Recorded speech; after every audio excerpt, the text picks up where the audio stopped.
Horror story में interest रखते हो और दिल्ली से हो तो कैंट रोड तो सुना ही होगा। ऐसी ही कहानी आई है घूम फिर के दिल्ली की ही दोबारा से कैंट रोड की ही कहानी है कि राहुल के साथ किस तरह से इस घटना पे वार्तालाप हुई और इस घटना का क्या तात्पर्य हुआ राहुल की इस लाइफ पर जानते हैं। और वीडियो एंड तक देखना, काफ़ी मज़ा आने वाला है क्योंकि ये स्टोरी ज़्यादातर उन लोगों के लिए है जो नाइट ड्यूटी करते हैं या फिर नाइट में सफ़र करते हैं। तो अगर आप नाइट में ऐसा कुछ करते हैं तो प्लीज़ टैंक रोड से होते हुए, अगर आपको कोई यही हो कि हाँ भाई यही आखिरी रास्ता है तभी जाइएगा, नहीं तो अदरवाइज़ काफ़ी स्टोरीज़ हैं उसके बारे में, आपको कहानी में पता चलेगा। और आपने दिल्ली से हो गए हो, सुना है, एक्सपीरियंस भी किया होगा शायद किसी न किसी ने। अगर आपने सुना है और एक्सपीरियंस किया है तो कमेंट सेक्शन में थोड़ा सा अपना अनुभव ज़रूर बताना। चलिए बढ़ते हैं कहानी की ओर और जानते हैं क्या हुआ राहुल के साथ। उससे पहले छोटा सा इंट्रो। नमस्कार, जय भोलेनाथ, मेरा नाम शंकर है। मैं कहानियाँ सुनाता हूँ, ऐसी किस्से कहानियाँ आप सभी के लिए लेकर आता हूँ जो सच्ची घटना पर आधारित होती हैं। ये किस्से कहानियाँ मुझे आप सभी लोगों में से कुछ लोग सुनाते हैं जो मैं अपनी आवाज़ में एडिट करके आप सभी लोगों तक पहुँचा देता हूँ। ये किस्से कहानियाँ मुझे इतने इंटरेस्टिंग लगते हैं और इतने रियल लगते हैं कि मैं रोक नहीं पाता अपने आप को इनके अंदर घुसने के लिए, झोंकने के लिए। तो आपको कैसे लगते हैं कमेंट सेक्शन में ज़रूर बताइए। चलिए बढ़ते हैं कहानी की तरफ और जानते हैं राहुल के साथ क्या हुआ इस कैंट रोड पर।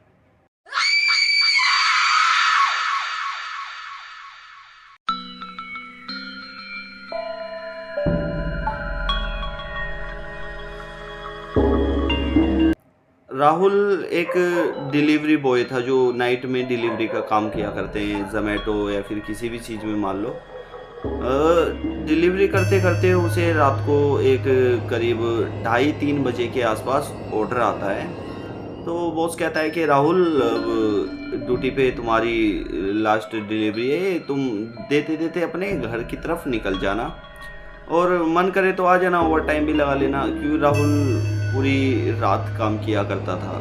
राहुल को घर जाने में ज़्यादा ये नहीं था कि मुझे घर जाना है, बस ड्यूटी ख़त्म हुई तो घर निकल जाऊं। राहुल को ये था कि 4 पैसे और कमा लूँ, किसी भी तरह से एक्स्ट्रा काम कर लूँ या फिर कहीं डिलीवरी देने जाऊँ, किसी भी तरह से 4 पैसे एक्स्ट्रा कमाने की चाह थी। राहुल कहता है कि नहीं सर, मैं घर तो नहीं जाऊँगा, मैं डिलीवरी देकर वापस आऊँगा क्योंकि थोड़ा सा ओवर टाइम करना है। राहुल के बॉस कहते हैं कि चलो ठीक है, अगर ऐसा है तो वापस आ जाना। राहुल डिलीवरी देने जाता है। टैंक रोड से होता हुआ राहुल गया था तो राहुल को महसूस उस रोड पे कुछ अजीब हुआ था कि हाँ कुछ तो अजीब है यहाँ, ऐसा कुछ तो एनर्जी है जो अजीब है। और उस रोड के बारे में दिल्ली में जो भी रहते हैं सभी ने सुना ही होगा जहाँ तक है। राहुल को अजीब लगता है लेकिन राहुल अपनी स्कूटी की स्पीड और तेज कर कर वहाँ से निकल जाता है कि चलो जल्दी निकल जाओ, अपने ऑर्डर दे के फटाफट वापस काम पे। राहुल निकल तो जाता है वहाँ से, लेकिन राहुल को ये नहीं पता था कि उसके साथ उसकी बाइक के पीछे वाली सीट पर बैठ के कोई आ चुका है।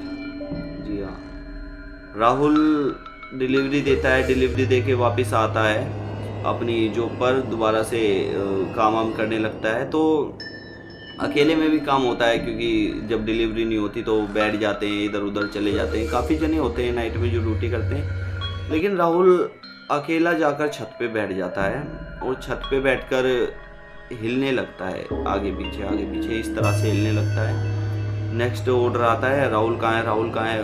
बॉस को बोलते हैं वो तो छत पे बैठा है। राहुल आज छत पे कैसे बैठा है, क्या क्या हुआ राहुल, कुछ बात हुई है क्या उसके साथ किसी की?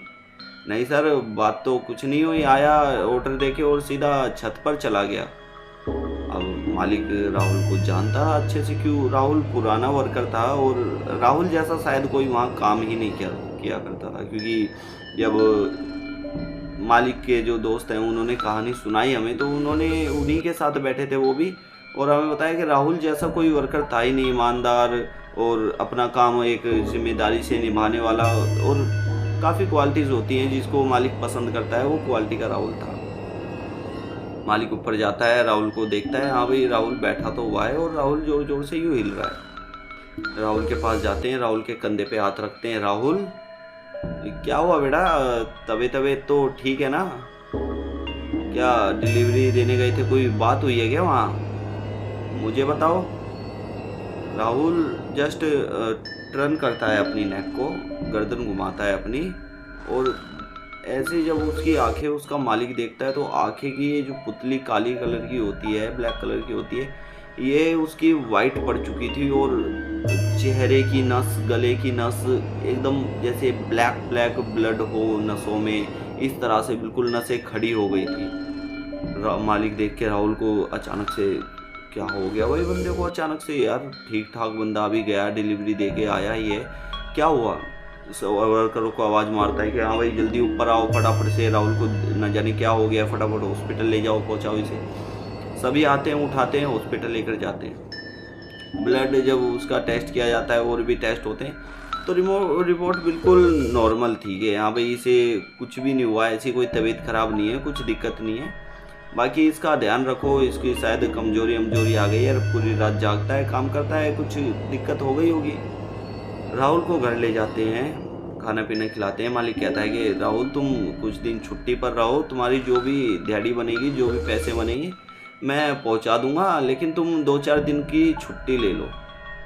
राहुल कहता है कि साहब ठीक है मैं छुट्टी ले लेता हूँ, लेकिन अगर आप सैलरी दोगे मुझे 2-3 दिन की तब ही, नहीं तो मैं काम पे आ जाऊँगा।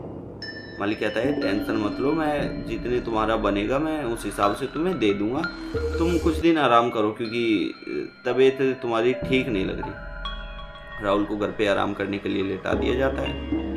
घर पे भी वही हरकतें, राहुल की नसें फटने को हो जाना, राहुल बार बार चिल्लाता है कि कोई कमरे में है जो मुझे मारना चाहता है, मेरी जान लेना चाहता है, बार बार वो आके मेरी छाती पे बैठने की कोशिश करती है, बार बार मुझे मारने की कोशिश करती है।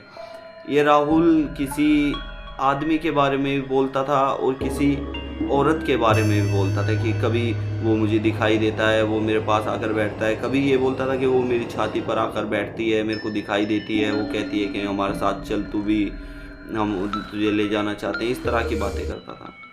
राहुल की मम्मी ने ये बातें 2-4 दिन सुनी, एक आधा पंडित को भी, ओझा को भी घर पे बुलाया, लेकिन कोई राहुल को इस तरह से ठीक नहीं कर पाए, क्योंकि ये जो तंत्र विद्याएं हैं, जो भगवान की आस्था है, ये आजकल बहुत कम बची हैं, बहुत कम मिलेंगे आपको, उतारा कर देंगे जो ठीक ठाक, जो तंत्र विद्याओं में होंगे ठीक ठाक, बाकी तो खाओ खाई के 3 किताब के बाबा हैं। राहुल की जो मम्मी है वो ठीक करने के लिए, कुछ भी करने के लिए तैयार थी, तो उसे राहुल की मम्मी को ये पता चला कि कोई बाबा है जो भगवान हनुमान जी की काफ़ी तगड़ी भक्ति करता है, और वो बालाजी में भी काफ़ी समय तक रह के आया है। जाती है राहुल की मम्मी, बाबा जी को सारी बातें बताती है। बाबा जी कहते हैं कि चलो मैया, मैं थोड़ी देर में तुम्हारे घर पहुंचता हूँ। आता है वही घर पे, तो चौखट पे घुसते ही उसको तो आभास हो जाता है कि हाँ भाई कुछ तो घर में गलत है। राहुल के कमरे तक जाता है, तुम मानोगे नहीं, उसने भूत प्रेतों को अपने पैर के नीचे दबा लिया था। घर के अंदर पैर के नीचे भूत प्रेतों को दबा लिया था, और भूत प्रेतों से ये तक बोल रहे थे कि यहाँ से जाओगे या ये तुम्हारी गर्दन यही मरोड़ दूँ, इस तरह की कुछ बातें भूतों से कर रहे थे। राहुल ठीक हो गया, और बाबा जी भी आज भी वहीं हैं। शायद ऐसे बहुत कम मिलते हैं ओझा बाबा तांत्रिक जो इस तरह का इलाज कर पाते हैं। आज का एक्सपीरियंस इतना ही था। नमस्कार, जय भोलेनाथ। कैसी लगी वीडियो कमेंट सेक्शन में ज़रूर बताना, चैनल को सब्सक्राइब करना मत भूलना। नमस्कार, जय भोलेनाथ। मेरा नाम शंकर है, मिलते हैं नेक्स्ट वीडियो में।